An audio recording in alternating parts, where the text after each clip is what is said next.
In front of me is Cubot King Kong Mini 3, and today I would like to show you how you can open apps in split screen view. Begin by opening two of your apps in the background. I will start with Chrome and then open Play Store. Now you need to access background apps.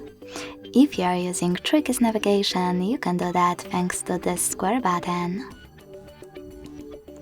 Then decide which app you wish to use on the top half of your screen and click on the icon of it at the top.